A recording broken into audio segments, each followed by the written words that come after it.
We are tracking the tropics tonight. The National Hurricane Center just releasing its latest update as we closely watch Tropical Depression 9. As Florida sits in its possible path, we want to help you and your family prepare. Tonight, Governor DeSantis declaring a state of emergency for 24 counties, including Miami-Dade, Broward, and Monroe. We have team coverage. CBS 4's Peter Dench tells us what we should be doing now to prepare for a potential impact. But we begin with Next Weather Chief Meteorologist and Hurricane Specialist Ivan Cabrera. Ivan, update. Right, so the 5 p.m. advisory is out, and we still have a very disorganized system. It is a tropical depression, not quite yet a tropical storm. We'll talk about that, and also, of course, the forecast cone, which is now bringing it into Florida, as we've been talking about. There's the satellite presentation. It's still moving west-northwest at 15, 35-mile-an-hour winds. It's having trouble getting its act together because of wind chill. We'll talk about that in a little bit, but here's basically the new track as it continues pushing off towards the west over the next few days, and then, of course, becoming a hurricane towards Cuba, and then after that, really still a big swath of cone there. So we'll get into it, and what I'm thinking as far as the impacts here in South Florida, I think we'll get some. It's just a question of whether it's going to be a direct impact or not. By the way, this is going to take a while because of that wind shear to become a hurricane. Look at the numbers here. So this is now Sunday 1 p.m. We're still dealing with a tropical storm, not quite yet a hurricane, and then by the time we get into Monday at 2 o'clock, there is a 90-mile-an-hour hurricane just to the south of western Cuba, and that will continue its basically march to intensification despite the fact that it's crossing over land.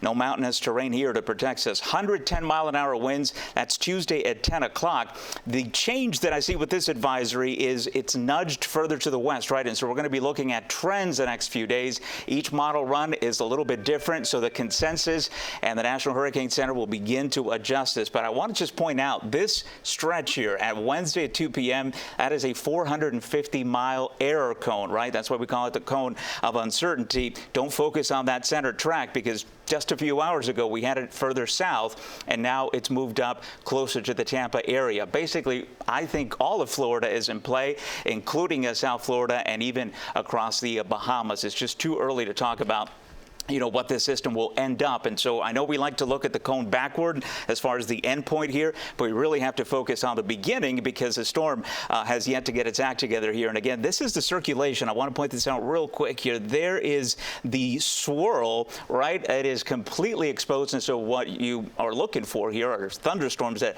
start beginning to wrap around. And the reason for that, interestingly enough, right, is from Fiona. It's wind shear that's coming out of that hurricane, and that wind has been interfering basically with its circulation here. Obviously, Fiona is going to be moving away, and I think that's when we'll begin to see this intensifying as it then moves, of course, over very warm water. I don't think we'll be talking about, a tropical storm here towards the end of the period. Forecast models coming in. That's why that's blank there.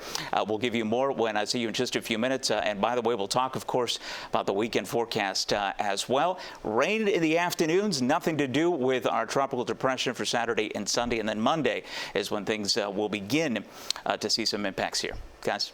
All right, Ivan, thank you. And local leaders are telling South Floridians to stay aware and prepare in case the tropical system affects us. It is not the time to let your guard down. It is time to know we live in paradise, and we also get a lot of storms. That's the advice from Miami-Dade Mayor Daniela Levine Cava and other authorities. Our team coverage continues with CBS 4's Peter Dench. He joins us live in Cutler Bay, where in June we saw what can happen with a lot of rain. Peter. Well, Naj and Lauren, here in the Saga Bay neighborhood of Cutler Bay, it was just 3 months ago that we saw how substantial rainfall caused flooding here in Saga Bay. In fact, the lake overflowed its banks. Miami-Dade Mayor Daniela Levine Cava saw that firsthand, and as the storm approaches, she says while there is no cause for panic, we have to be prepared. Are you concerned about this approaching storm? Yes, I am concerned. Everybody should be. Miami resident Carlos Cintron is on guard. We've seen lately how devastating can it be.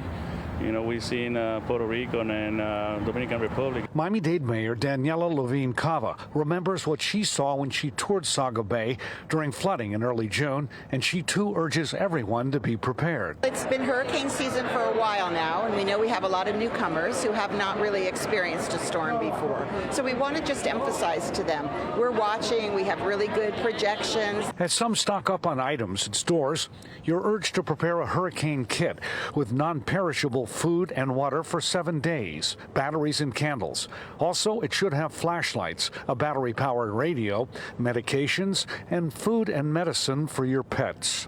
This storm could be coming here. We don't know for sure, and so let's not wait. Let's go out, make sure we have all our supplies, that we have our plan, that anyone who is vulnerable and will need help evacuating registers with our office. The county is taking steps to avoid flooding. We definitely are aware that our stormwater system could be overwhelmed. We're definitely looking at lowering the water levels, having pumps available in case we have another incident like that. My concern is the amount of rain. If the storm takes the time that it does, it all depends how it turns on Cuba. And if it comes around, we're still going to get the dirty part of the storm. Pete Gomez is director of the Office of Emergency Management for Miami-Dade. Right now, it's just monitoring and being very aware.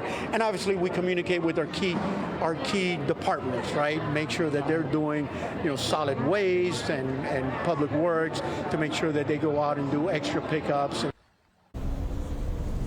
Pete Gomez says Miami-Dade is in close contact with the National Weather Service as well as the state's Division of Emergency Management and other counties as well. Coming up at 6, we'll hear from Miami-Dade Police Director Freddie Ramirez and what his concerns are.